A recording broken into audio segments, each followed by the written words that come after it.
ಶರವಣ ಅವರು ಕಾಯ ವಾಚ ಮನಸ ತನು ಮನ ಧನ ಸಮರ್ಪಣೆಯನ್ನು ಪಕ್ಷಕ್ಕಾಗಿ ಮಾಡಿದವರು. ಅದನ್ನು ನಾನು ವಿಶೇಷವಾಗಿ ಉಲ್ಲೇಖ ಮಾಡಬೇಕಾಗಿಲ್ಲ.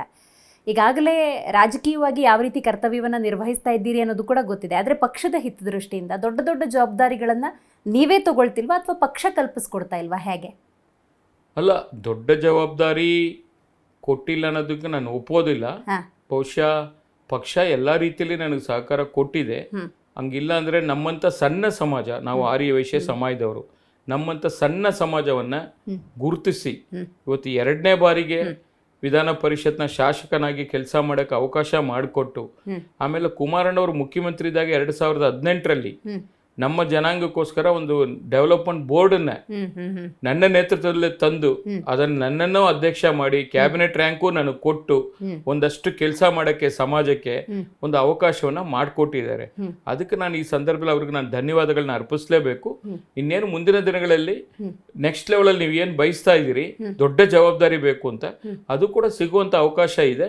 ಅದಕ್ಕೆ ನಾನು ಪಕ್ಷ ಅಧಿಕಾರಕ್ಕೆ ಬರಬೇಕಲ್ಲ, ಆ ಒಂದು ಕೆಲಸವನ್ನು ನಾವೆಲ್ಲ ಕೂಡ ಸೇರಿ ಮಾಡಿದ್ರೆ ಮುಂದಿನ ದಿನಗಳಲ್ಲಿ ಶಿರಡಿ ಸಾಯಿಬಾಬನ ಆಶೀರ್ವಾದ, ನಮ್ಮ ನಾಯಕರ ಒಂದು ವಿಶ್ವಾಸವನ್ನ ಗೆದ್ದು ಅದು ಕೂಡ ಆಗುವಂತ ಕೆಲಸ ಆಗುತ್ತೆ. 2028ಕ್ಕೆ ಬಿಜೆಪಿ ನಾಯಕರಿರ್ಬೋದು ಅಥವಾ ನೀವು JDSನ ನಾಯಕರಿರ್ಬೋದು, ಬಹುತೇಕ ಮಂದಿ ಹೇಳೋದೊಂದೇ ಬಿಜೆಪಿ ಮೈತ್ರಿ ಸರ್ಕಾರ ಅಥವಾ NDA ಬರುತ್ತೆ ಅನ್ನುವಂತಹ ಒಂದಷ್ಟು ವಿಚಾರಗಳನ್ನು ಈಗಲೇ ಹೇಳ್ತಾ ಇದ್ದೀರಿ. ಬಟ್ ಅದನ್ನು ಹಗಲುಗನಸು ಅಂತ ಕಾಂಗ್ರೆಸ್ ಟೀಕೆ ಮಾಡಿದೆ. ಏನು ಹೇಳ್ತೀರಿ ಇದಕ್ಕೆ? ಅವರು ಹಗಲು ಕನಸು ಅಂತ ಅವ್ರು ಹೇಳ್ಬೋದು. ಅವರು ಮೊನ್ನೆ ಎಲ್ಲ ನೋಡ್ತಾ ಇದ್ದೆ, ಉಪಮುಖ್ಯಮಂತ್ರಿಗಳು 28ರಲ್ಲಿ ನಮ್ದೇ ಸರ್ಕಾರ, ಹೌದು 33ರಲ್ಲಿ ನಮ್ದೇ ಸರ್ಕಾರ ಅಂತ ಹೇಳಿದ್ರು. ಅದು ತಿರುಕಣ ಕನಸು ಅಂತಾರಲ್ಲ, ಆ ತಿರುಕಣ ಕನಸು ಅಂತ ನನಗನ್ನಿಸ್ತಾ ಇದೆ. ಹಗಲ್ ಕನಸು ನಮ್ದು ಬೇಡ, ನಿಮ್ದು ತಿರುಕಣ ಕನಸು ಅಂತ ನನಗನ್ನಿಸ್ತಾ ಇದೆ. ಮೊದಲನೇದಾಗಿ ನೀವು ನಿಮ್ಮ ಕುರ್ಚಿಯನ್ನ ಉಳಿಸ್ಕೊಳ್ಳಿ.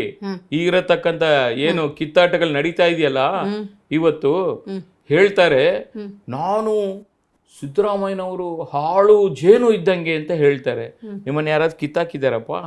ನೀವೇನಾದ್ರು ಹಾಳು ಜೇನು ಇಲ್ಲ ಅಂತ ನಾವೇನಾದ್ರು ಹೇಳಿದೀವ? ನಿಮ್ಗೆ ಯಾಕೆ ಆ ಥರ ಎಲ್ಲ ಹೇಳಬೇಕು ಅನ್ನಿಸ್ತಾ ಇದೆ? ಅವಾಗ ನೀವು ಮನಸ್ಸಲ್ಲಿ ಏನಿದೆ ಅನ್ನೋದನ್ನ ಹೊರಗಡೆ ಹಾಕ್ತಾ ಇದ್ದೀರಿ, ಗೊತ್ತಾಗ್ತಾ ಇದೆ ಜನಕ್ಕೆ. ಇದು ಮುಂದಿನ ದಿನಗಳಲ್ಲಿ ತಕ್ಕ ಪಾಠವನ್ನು ಕೂಡ ಕಳಿಸ್ತಾರೆ.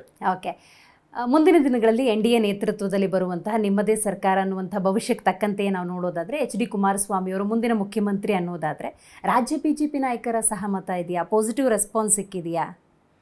ರಾಜ್ಯ ನಾಯಕರ ಸಹಮತ ಯಾರು ಕೊಡಬೇಕು? ರಾಷ್ಟ್ರ ನಾಯಕರು. ರಾಷ್ಟ್ರ ನಾಯಕರು ಏನು ಒಂದು ಸೂಚನೆಯನ್ನು ಕೊಡ್ತಾರೆ, ಅವ್ರು ಏನೊಂದು ಆದೇಶ ಮಾಡ್ತಾರೆ, ಅದನ್ನ ರಾಜ ನಾಯಕರು ಪಾಲನೆ ಮಾಡಲೇಬೇಕಲ್ವಾ? ಅದರಿಂದ ಆ ಸಹಮತ ಕೂಡ ಸಿಗುತ್ತೆ ಅನ್ನೋ ಒಂದು ವಿಶ್ವಾಸ ನನ್ನಲ್ಲಿದೆ. ಮೈತ್ರಿ ಬಗ್ಗೆ ಮಾತಾಡ್ತಿದ್ದರಿಂದಾಗಿ ಇದನ್ನ ನಾನು ಕೇಳ್ತಾ ಇದ್ದೀನಿ. GBA ಚುನಾವಣೆ ಈಗಾಗುತ್ತೆ, ಇನ್ನೊಂದು ದಿವಸಕ್ಕಾಗತ್ತೆ ಅನ್ನುವಂಥ ವಾತಾವರಣ ಇದೆ. ಆದರೆ ಯಾವುದೇ ರೀತಿಯ ಲಕ್ಷಣಗಳು ಕಂಡು ಬರ್ತಾ ಇಲ್ಲ. ಈ ಮೈತ್ರಿ ಅಲ್ಲೂ ಮುಂದುವರಿಯುತ್ತಾ ಅಥವಾ ಹೇಗೆ? ಮೈತ್ರಿ ಮುಂದುವರಿಯುವಂಥ ಎಲ್ಲ ಲಕ್ಷಣಗಳು ಇದೆ. ಮೈತ್ರಿಗೂ ಚುನಾವಣೆಗೂ ಸಂಬಂಧ ಇಲ್ಲ. ಯಾಕೆಂದ್ರೆ GBA ಚುನಾವಣೆ ನಡೆಸಬೇಕಾಗಿರತಕ್ಕಂಥದ್ದು ರಾಜ್ಯ ಸರ್ಕಾರ.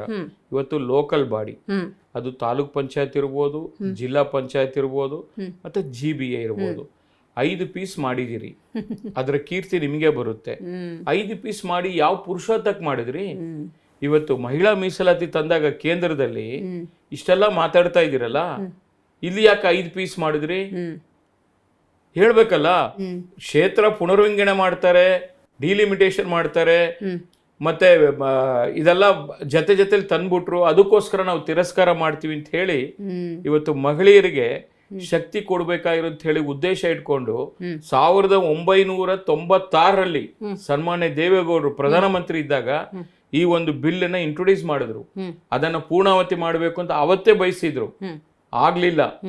ಅದು ಮತ್ತೆ ಸರ್ಕಾರ ಹೋಯ್ತು. ಅವತ್ತಿಂದ ಇವತ್ತವರೆಗೂ ಮುಂದುವರೆದ ಭಾಗ ಕಂಟಿನ್ಯೂ ಪ್ರಯತ್ನಗಳು ನಡೀತಾನೆ ಇದೆ. ಇವತ್ತು ಸನ್ಮಾನ್ಯ ಮೋದಿಜಿ ಅವರು ತಂದ್ರು, ಚರ್ಚೆನೂ ಮಾಡಿದ್ದಾರೆ, ಅದರ ತಿಳುವಳಿಕೆನೂ ಮೂಡಿಸಿದ್ದಾರೆ. ಇವತ್ತು ಹೆಣ್ಮಕ್ಳು ರಾಜಕೀಯವಾಗಿ ಒಂದಷ್ಟು ಶಕ್ತಿಯನ್ನ ಹೊಂದಿರಬೇಕಲ್ಲ.